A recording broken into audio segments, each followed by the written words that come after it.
মারা গিয়েছেন, সেখানে লুবানা, ওইখানকার অভিভাবকদের আমরা অনুরোধ করব যেন ওনারা আমাদেরকে এই নামগুলোকে অন্তত এই তালিকাভুক্ত করার জন্য সাহায্য করেন। এছাড়া একটি পার্থক্য হয়েছে, উত্তরা আধুনিকে আমরা বলেছিলাম সেখান থেকে একজন মৃতদেহ সেখানে নিয়ে যাওয়া হয়েছে সিএমএইচে, ওই সংখ্যাটি নিয়ে আমাদের সঙ্গে আইএসপিআর এর তথ্যে পার্থক্য হয়েছে। আমরা বলেছি 15 জন, আমরা আসার আগে নিশ্চিত হয়েছি সিএমএইচে 15 জনের এই মৃতদেহ আছে, যদিও আইএসপিআর এর তথ্যে সেখানে 16 জন বলা আছে। তো আমরা আপনাদের অনুরোধ করব যে তথ্যের পার্থক্যগুলো দূর হতে হয়তো একটু সময় লাগবে, যেহেতু মৃতদেহ এবং দেহাবশেষ নিয়ে আমাদের কিছু পার্থক্য আছে। কিন্তু মূল ব্যাপারটা হচ্ছে যে আমাদের এখানে ইতোমধ্যেই এই যেটুকু আমরা জানানোর জন্য আপনাদের সামনে এসেছি যে আমাদের এই সময়কালের মধ্যে একটি বড় মাল্টিডিসিপ্লিনারি টিম ঢাকায় এই হাসপাতাল, এনআইসিবিডি, নিগডু, সকল বিএমইউ সহ সকল প্রতিষ্ঠানের 8টি ডিসিপ্লিনের সহ একটি টিম আমাদের এখানে, তারা সম্পূর্ণ ব্যবস্থাপনাটাকে ইভালুয়েট করেছেন এবং সেই অনুযায়ী প্রয়োজনীয় ইন্টারভেনশন এবং প্রয়োজনীয় ফ্লুইড এবং মেডিসিন ম্যানেজমেন্টে পরিবর্তন করা হয়েছে। ইতিমধ্যে আমাদের সঙ্গে এই হাসপাতালের সঙ্গে যাদের এমওইউ আছে সিঙ্গাপুর জেনারেল হসপিটাল, তাদের সঙ্গে যোগাযোগ করা হয়েছে হাসপাতাল থেকে, তাদেরকে কেস রিপোর্ট পাঠানো হয়েছে। ওনাদের একজন সিনিয়র কনসালটেন্ট এবং 2 জন নার্স আজকে রাতে এসে পৌঁছাবেন। আমরা আশা করি যে ওনারা আগামীকালকে থেকেই এই টিমে ওনারা জয়েন করতে পারবেন। এর পাশাপাশি অন্যান্য হাসপাতালে ভর্তি রোগীদের ক্ষেত্রে আমরা বিশেষ কোনো আপডেট নেই, কিন্তু আপনাদের জন্য এই হাসপাতালে ভর্তি রোগীদের মধ্যে আমরা ইতিমধ্যেই 2 জনকে আমরা কেবিনে শিফট করতে পেরেছি, যেটাকে আমরা একটা উন্নতি বলে মনে করি। এছাড়াও আমাদের এইচডিইউতে থাকা এই মাল্টিডিসিপ্লিনারি ইভ্যালুয়েশনে অন্তত 10 জনকে ওনারা শঙ্কামুক্ত বলে বলেছেন।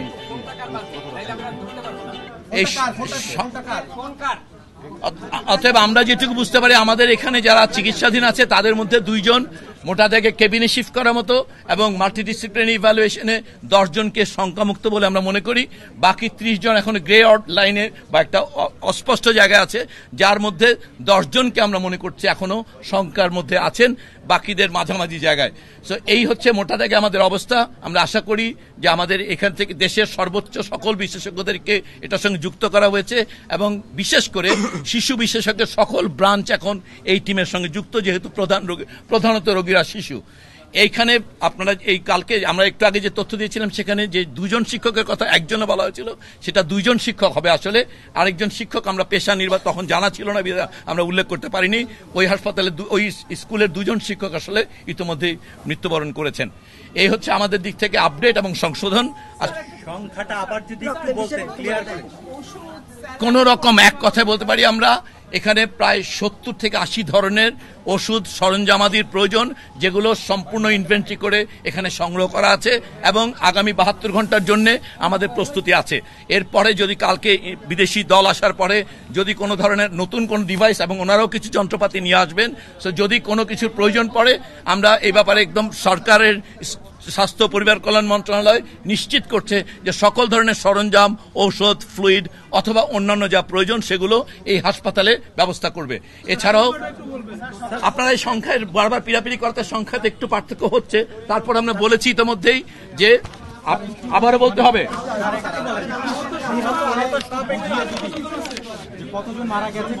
আমরা এই কথাটা বলেছি।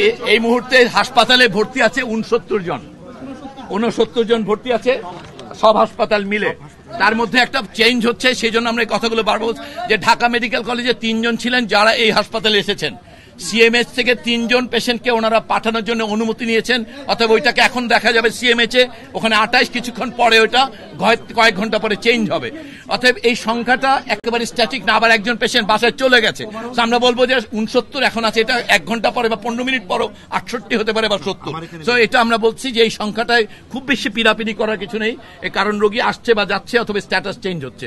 এর আমরা মৃত্যুবরণ সম্পর্কে যে সংখ্যাটা বলেছি, সেখানে যে 2টো সংখ্যায় পার্থক্য আছে, সিএমএইচে আমাদের 15, আইএসপিআর এর বিজ্ঞপ্তিতে 16 এবং উত্তর আধুনিকে 1। এই সংখ্যাটি বিভ্রান্তি দূর হতে আমাদের একটু সময় দেন আপনারা। আমরা এখানে আসার আগে চেষ্টা করেছি এই বিভ্রান্তি দূর করার, আমরা আশা করি কিছুক্ষণের মধ্যেই এটা দূর হয়ে যাবে। তো সংখ্যাটি এই মুহূর্তে আমরা যেটা বলেছি, আমাদের দিক থেকে বললে আমরা বলবো এটা 29, এবং সেক্ষেত্রে 15 জন সিএমএইচে, 10 জন এইখানে, আমরা যেটা এর আগে যেভাবে বলেছি সেই সংখ্যাটাই থাকবে, এবং তার মধ্যে আনআইডেন্টিফাইড আমাদের মতে এখন পর্যন্ত 6। সো এই হচ্ছে আমাদের দিক থেকে মৃত্যু সংখ্যা এবং হাসপাতালে ভর্তি থাকা রোগীর সংখ্যা। আপনারা যেই সংখ্যা বলছেন, আরেকটা 165 জন আহত, একটু খেয়াল করা দরকার। এইখানে উত্তর আধুনিকে যে 60 জনের চিকিৎসা দেওয়া হয়েছে অথবা লুবানাতে বলা হচ্ছে 13 জনের, এই সব রোগী এটা ডুপ্লিকেশন। আপনাদের বুঝতে হবে যে সেইখানে এই মুহূর্তে 2-3 জন রোগীও নেই। অতএব বাকি এখানে যে রোগীটা দেখছেন এই সংখ্যাটা ওখানে দেখা গেছে, সেজন্য এই সংখ্যাটা বেশি। অতএব ওখানে যে 60 এবং 13 যে 73 জন রোগীর সংখ্যা দেখা যাচ্ছে, ওইটা মূলত ডুপ্লিকেশন প্রধানত। ওখানে হয়তো 5-7 জন রোগী হয়তো ওখানে আছে। অতএব এই সংখ্যার বিভ্রান্তিটা, এটা একটা ইমার্জেন্সি সিচুয়েশন ছিল, সেখানে রেকর্ড কিপিং এবং মুভমেন্টের কারণে সংখ্যাটা কিছু উঠানামা করছে। আশা করি আপনারা আমাদের দিক থেকে যে আন্তরিক চেষ্টা এবং বাচ্চাদের জন্য দোয়া, এই দুটোই আমরা বলবো। তাদের কি অবস্থা? এইমাত্র বলেছি আমরা ভাগ করে, কিন্তু যে 2 জনকে আমরা কেবিনে শিফট করিয়েছি, 10 জনকে মাল্টিডিসিপ্লিনারি ইভালুয়েশনে আউট অফ ডেঞ্জার বলা হয়েছে, বাকি 30 জন বিপদের মধ্যে আছেন, তবে তার মধ্যে 10 জনের অবস্থা আশঙ্কাজনক বলে আমাদের এই টিমের ইভালুয়েশনে বলা হয়েছে। এটাই স্পষ্ট। আপনার কাছে একটু জানার, সেটা হচ্ছে যারা ইনজুরিড হয়েছে সব হাসপাতালগুলো আপনারা বলেছেন যে সরকার দায়ভার গ্রহণ করবে এবং চিকিৎসা নিবে। কোর্টে একটি ঘোষণা দিয়েছে যে যারা আহত বিদেশে নেওয়ার যদি প্রয়োজন হয় সেটা কি ব্যবস্থা করবেন? সব সেটা আমার সহকর্মী আপনাদেরকে বলেছেন।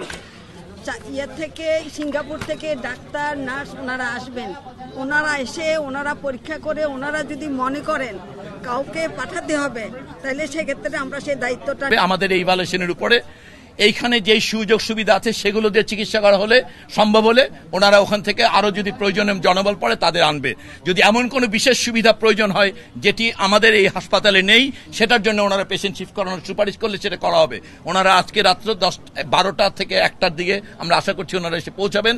অতএব আমরা রাতে ওনারা ইন্সপেক্ট করতে পারেন, রিভিউ করতে পারেন, অথবা কালকে ভোরে ওনাদের রিভিউ করার পরে যদি সত্যি এমন কোনো চিকিৎসা সুবিধা থাকে যেটা আমাদের এখানে নেই এবং ওনারা মনে করছেন সেটা সেই রোগীর জন্য প্রয়োজন, সেই ক্ষেত্রে ওনারা সুপারিশ করলে অবশ্যই রোগীকে জরুরি ভিত্তিতে স্থানান্তরের ব্যবস্থা করা হবে। স্যার, আমরা সংখ্যাটা নিয়ে কেন বারবার বলছি? সংখ্যার জন্য উত্তরায় মাইলস্টোনে সাংবাদিকদের মেরেছে যে আমরা ভুল সংখ্যা দিচ্ছি, আমরা কম বলছি। স্যার, আপনি কথা শেষ করতে দিবেন? আপনারা যদি সমন্বিত একটি সংখ্যা আমাদেরকে দেন, আপনি সকাল 8টার পর এখন দুপুর 2টায় দিয়েছেন, এর মাঝে যে লম্বা সময় আমাদের কাছে সরকারি কোনো ইনফরমেশন নেই। আপনাদের একটা জনসংযোগ বিভাগ আছে, সেখান থেকে যদি আমাদেরকে প্রতি ঘন্টায় আপনারা SMS দেন, আমাদের তো বারবার এত লোকের আসার দরকার নেই, আমরা আসতে চাইও না স্যার। আপনারা যদি ঘন্টায় ঘন্টা তথ্য মন্ত্রণালয় বা আপনাদের জনসংযোগ থেকে আমাদেরকে একটা আপডেট দেন যে এতজন মারা গেছে, এতজন অসুস্থ, এত হাসপাতালে আছে স্যার, তাহলে মানুষ তো উদ্বিগ্ন এই শিশুদের খবরটা জানার জন্য। আচ্ছা, আমরা আপনাদের পরামর্শটা গ্রহণ করলাম। আমরা প্রেস ব্রিফিং আমরাও চাই না যে এইভাবে আসলে অনেক মানুষ মেরে দেওয়া হোক। এখন থেকে প্রতি 1 ঘন্টা পরে আপনাদের কোন একটা পার্টিকুলার গ্রুপ থাকলে সেই গ্রুপে মিনিস্টার অফ হেলথের পিআরও, আমরা জানি মিনিস্টার অফ হেলথের পিআরও থেকে 1 ঘন্টা পর পর যদি উল্লেখযোগ্য পরিবর্তন, যেমন বলছি আহতের সংখ্যা এবং নিহতের সংখ্যা, এই দুটো আপনাদের জানানো হবে। ঠিক আছে, ধন্যবাদ।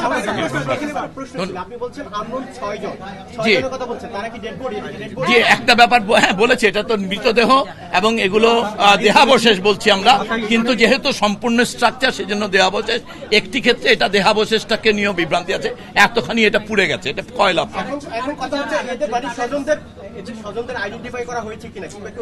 আমরা বলেছি বাবা, এই কথাটা আমরা বলেছি যে তাদের স্যাম্পল রাখা হচ্ছে, ডিএনএ স্যাম্পল, তাদের এই পর্যন্ত নিখোঁজ যারা এসে দাবি করবে ডিএনএ ম্যাচ করে তাদের চিহ্নিত করা হবে। এটা একটা ক্লাসিক্যাল পদ্ধতি আছে আসলে এগুলো শনাক্ত করার, সেটা মানা হচ্ছে। এখন পর্যন্ত নিখোঁজদের দাবি আসেননি, যতদূর আমরা জেনেছি 4 জন নিখোঁজের সংবাদ আমরা জেনেছি এসছে, বা 6 জন এখনো বাকি 2 জনের বিষয়ে আসেনি এবং 4 জনের ম্যাচ করা হয়নি। অর্থাৎ এটা ডিএনএ ম্যাচিং প্রসিডিউরটা লম্বা সময় লাগে, সেই সময়টুকু নেওয়া হবে। কিন্তু আমরা বারবার আপনাদের মাধ্যমে বলছি, দেশের মানুষ যাদের নাকি নিখোঁজ ওখানে ওই স্কুলে ছাত্রছাত্রী ছিলেন তারা, অথবা এমনকি আমরা দেখেছি অভিভাবকরাও, যে কেউ নিখোঁজ যারা আছেন তারা যদি যোগাযোগ করেন আমরা অবশ্যই এই ডিএনএ স্যাম্পলের সঙ্গে সেগুলোকে ম্যাচ করিয়ে শনাক্ত করব। এটা প্রধানত নির্ভর করবে যারা নিখোঁজ তারা এসে এই তাদের তথ্য জমা দেওয়ার উপর। এছাড়া আসলে এই 6 জনকে শনাক্ত করার আর কোনো পদ্ধতি আমাদের জানা নেই।